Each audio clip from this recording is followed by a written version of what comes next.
여러분 안녕하세요. 금융공기업 경제직렬 취업준비 채널 TA 진희입니다. 직전 영상에서는 정량적 스펙 중 하나인 학점에 대해서 다뤄보았고요.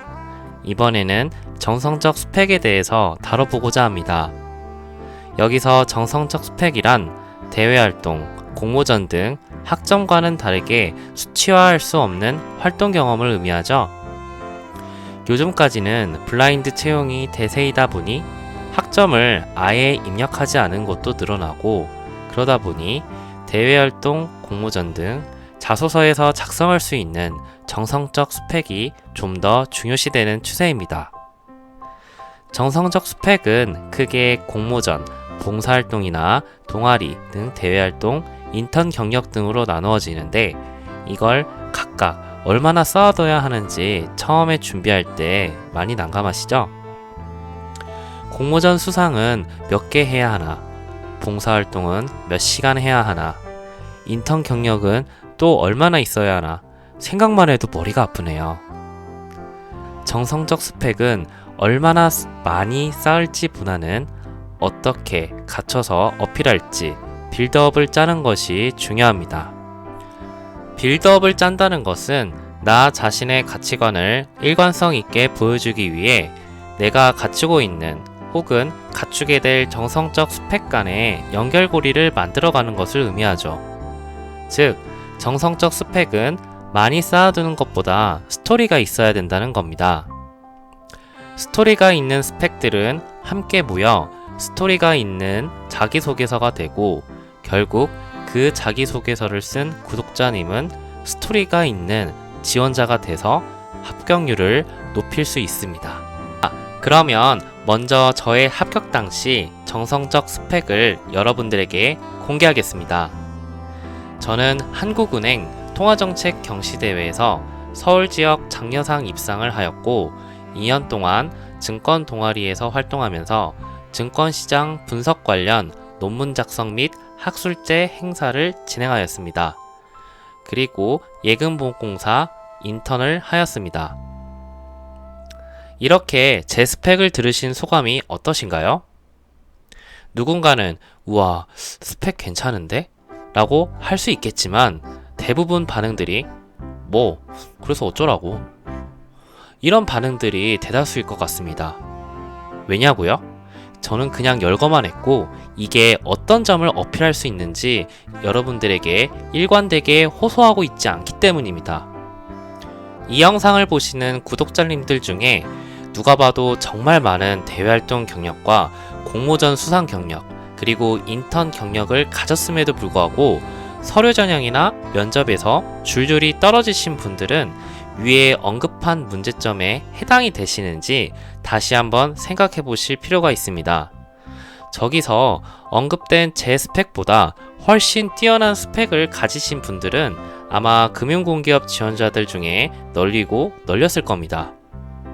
제가 한국은행 경시대회에서 장려상을 받았다고 말씀드렸는데, 분명 지원자 중에는 비슷한 공모전에서 최우수상 받으신 분도 계셨고, 금융공기업 인턴을 저보다 훨씬 더 많은 곳에서 하신 분들도 계셨습니다. 심지어 회계사라는 고스펙 전문직 자격 보유자도 계셨습니다. 그런데 그분들은 불합격하셨고 저는 합격했죠. 여러분들이 보시기에 저는 제 스펙이 뛰어나서 합격했다고 볼 수 있을까요? 아니면 좀 더 제가 다른 이유들이 있겠지만, 그분들이 불합격한 이유는 제가 그분들의 자기소개서라든지 면접 장면을 직접 보지 않았기 때문에 단언할 수는 없습니다.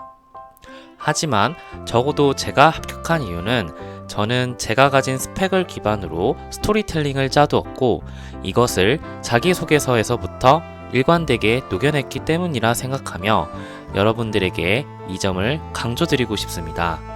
이제부터 방금 전 공개한 저의 스펙을 토대로 스토리텔링을 어떻게 구성했는지 말씀드리도록 하겠습니다.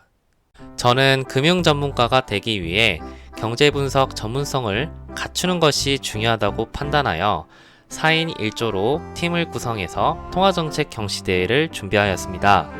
학교 대표로 참가하는 대회로 소속 동아리 내에서 입상 경험이 전혀 없으며 준비 방법조차도 알 수 없어서 주변에서 시간 낭비라고 만류하였습니다. 하지만 한 분야에서 최고가 되기 위해서는 누구도 걷지 않았던 길을 개척할 줄 알아야 한다는 생각에 목표를 포기하지 않았습니다. 최우수상을 받았던 팀의 자료를 수소문 끝에 구하고 4개월 동안 팀원들과 금통위 의사록을 대조해서 경제동향 분석틀을 구축하는 방법으로 준비하였습니다. 그 결과 대회 심사에서 통화정책 시스템에 대한 이해력이 높은 발표라는 호평을 들으며 서울 지역 장려상을 받을 수 있었습니다. 저는 이러한 경험을 바탕으로 전례 없는 일을 담당하더라도 직접 뛰어다니면서 자기만의 매뉴얼을 만든다는 마음가짐을 갖게 되었습니다.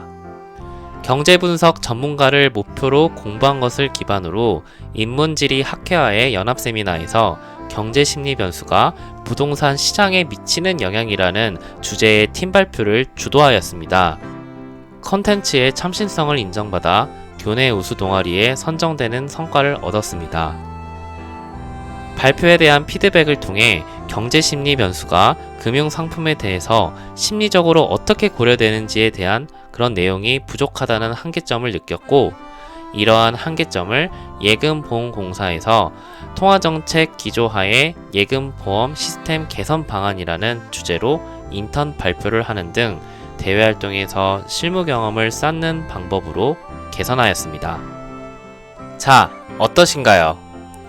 보통 정성적 스펙이 딸린다는 건 다른 사람들과 비교해 봤을 때 나의 경험이 혹은 스펙이 초라하게 느껴지는 걸 의미하는 게 대부분입니다. 본인이 스펙이 딸린다고 생각해서 낙담해하고 무리하게 대외 활동을 더 많이 하려는 것이 꼭 능사가 아닐 수 있습니다.